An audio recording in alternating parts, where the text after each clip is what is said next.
Di hadapan saya ada Pak Fajar Siddiq. Selamat datang Pak Fajar. Terima kasih Mas. Jadi dalam pameran Ekspresi Magis, pameran 4 generasi keluarga Cokot ini hari ini kan dibuka, Mas.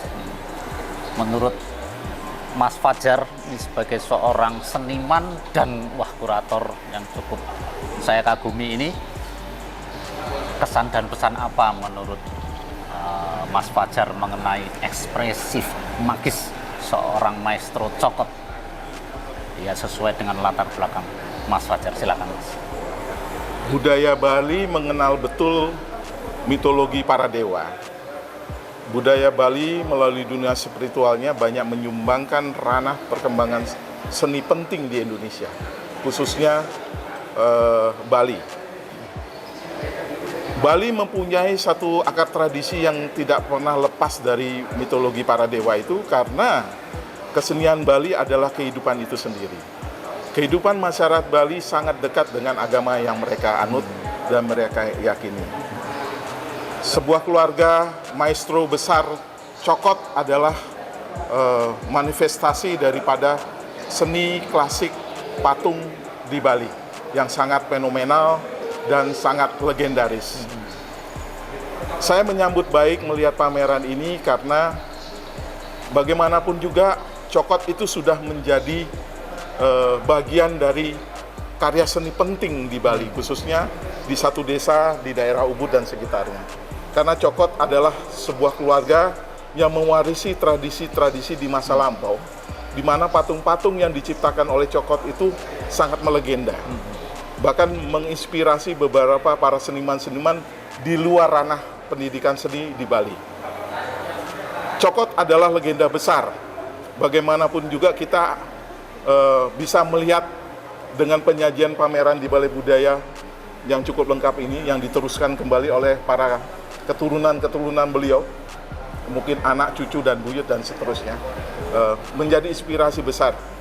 Di masa pandemik ini kita banyak melihat persoalan-persoalan yang pada akhirnya membuat gairah seni di Jakarta semakin hidup, karena di masa setelah pandemik ini kita masih bisa melihat torehan-torehan sejarah tentang perkembangan seni klasik, khususnya patung Bali, melalui keluarga besar Cokot dan seterusnya.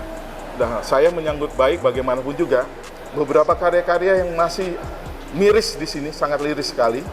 Inspirasi patung-patung yang menggunakan benda-benda dari bahan kayu yang murni, dan bagaimana penggambaran magis dari patung-patung yang bisa didapatkan, terutama figur-figur anomali yang bisa kita lihat, wujud-wujud karakter mitologi wayang, mitologi magis dari cerita-cerita mitologi para dewa.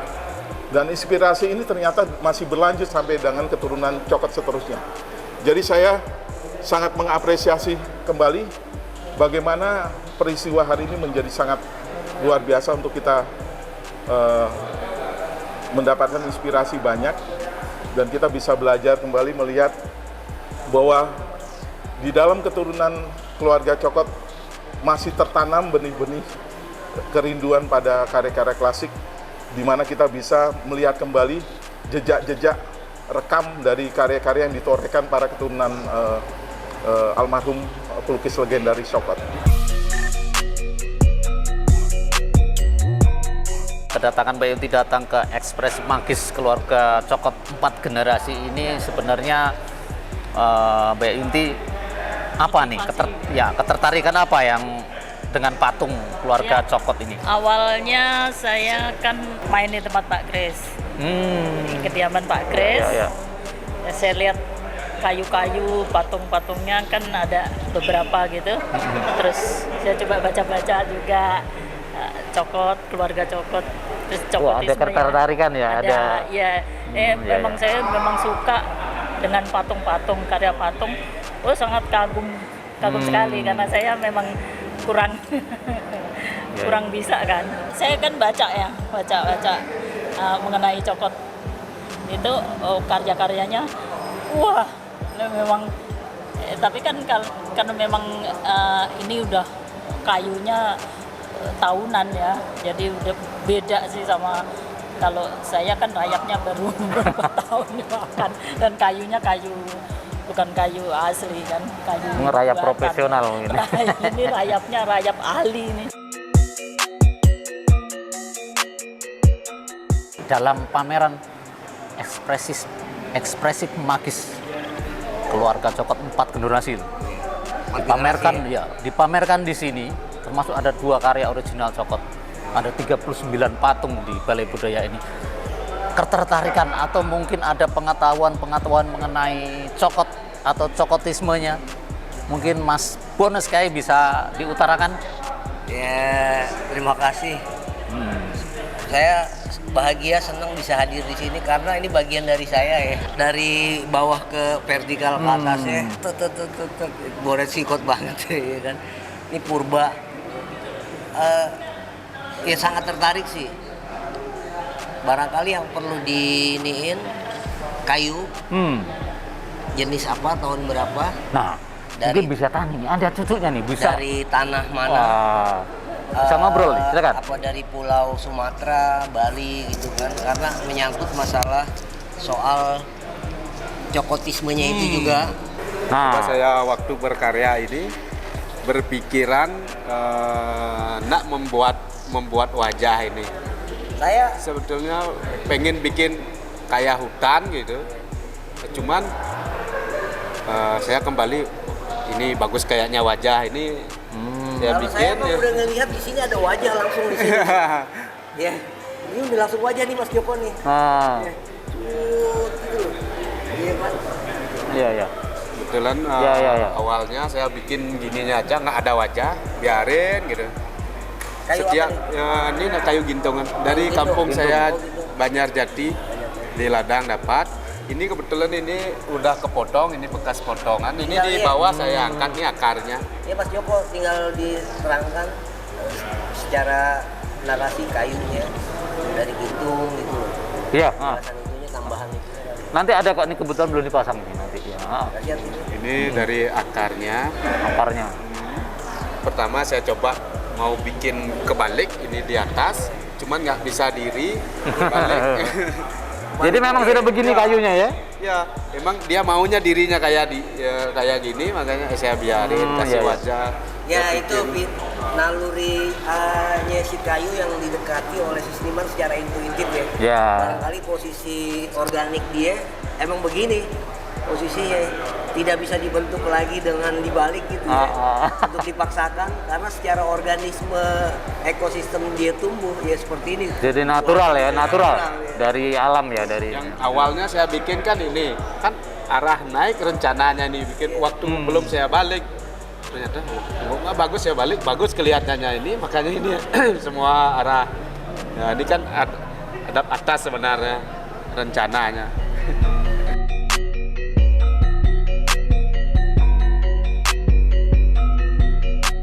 Ini pameran ekspresif magis. Ya.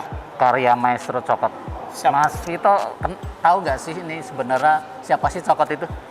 Nah, jujur ini selayang pandang ya, karena beliau ini kan pematung, tapi setidaknya gemanya gitu daripada seorang Maestro Cokot ini memang boleh dibilang mendunia lah ya. Tahu ya mengenai Tahu Cokot lah ya? setidaknya iya. tahu, makanya saya tadi pengen tahu langsung gitu, melihat karyanya yang sedemikian rupa.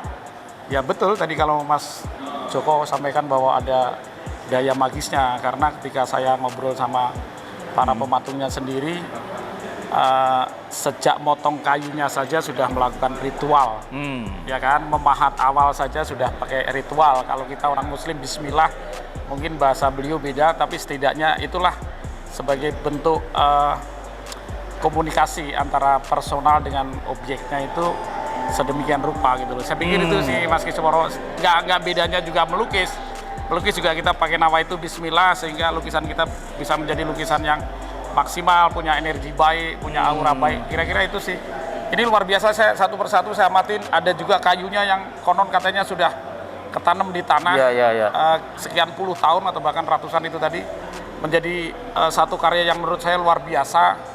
Retak-retaknya, terus bekas makan rayapnya itu ketika disentuh di beberapa sudut itu menjadi sesuatu yang luar biasa. Ya.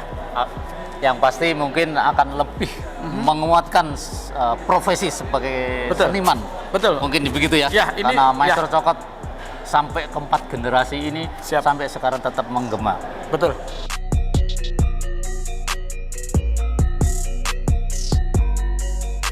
Mas Maya, nah ini kebetulan di pameran ekspresif magis Inyoman Cokot. Ini kan ada 4 generasi dipamerkan di sini. Ini ada 29 karena mungkin sudah mengamati ya. Kan Mas Maya ini Sekilas mengamati. Nah, Mas Maya ini juga kan seniman, juga seorang penulis ya, seorang kurator juga setahu saya nih.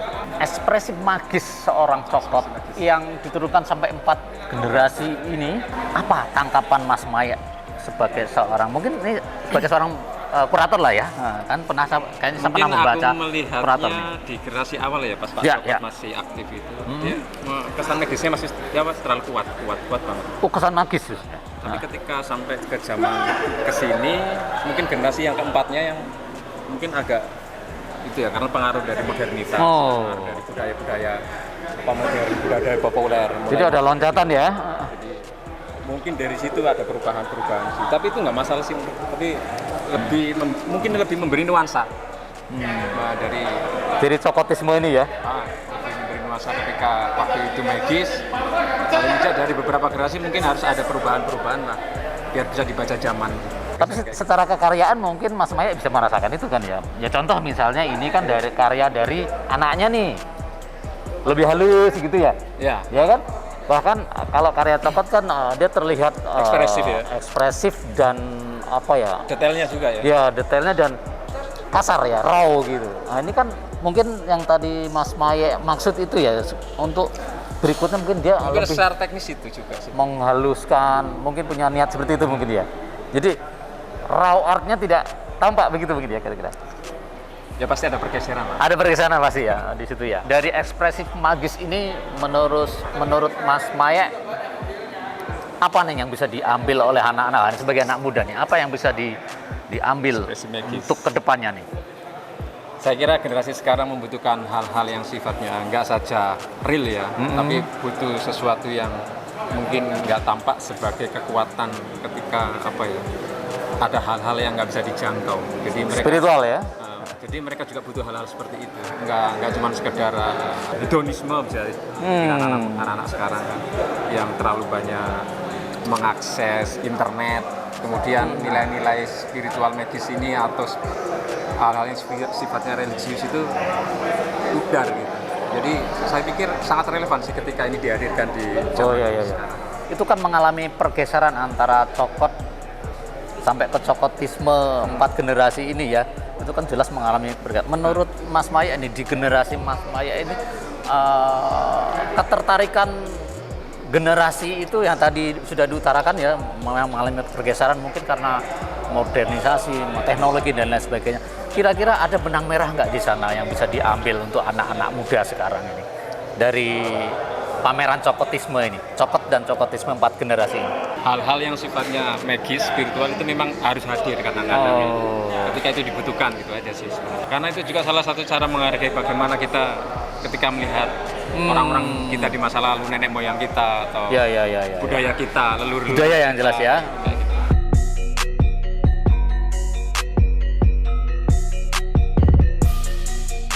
Saya ingin tanya sedikit nih, Mas Farid datang ke pameran ini yang bertema ekspresif magis, pameran 4 generasi Cokot dan Cokotisme. Kira-kira ada ketertarikan apa datang ke pameran ini? Apakah mungkin melihat dari medsos atau melihat bagaimana? Bisa diceritakan sedikit? Paling khas banget menurut saya ini pas masuk langsung kerasa, oh ini Bali. Oh begitu? Iya. Oh ya. Ya. Mungkin di daerah-daerah lain juga ada garapan kayu-kayu. Betul. Cuman secara tradisi nggak kerasa gitu lah. Mas Farid merasakan ini ya, Pas bahwa masuk. ini memang sentuhan orang Bali. Orang Bali. Kalau Pak Cokot itu kan saya tahu karya beliau sudah sampai ke Amerika ya. Ya. Terus saya kaget ketika ini pameran di Bali Budaya. Saya antusias itu kan lihat karya-karya Pak Cokot. Ternyata udah 4 generasi, itu yang saya kaget. Udah 4 generasi ini kayak apa gitu kan. Yang saya tertarik itu kan responnya untuk apa, bongkahan-bongkahan yang sekiranya dia limbah, dia respon ngalir aja gitu, yang menarik saya di situ ya. Oh iya. Terus tradisinya masih terasa. Menurut saya sih menarik ya, dan luar biasa. Salah satu yang dimiliki Indonesia ya, seniman. Oh begitu besar. ya. Oh baik.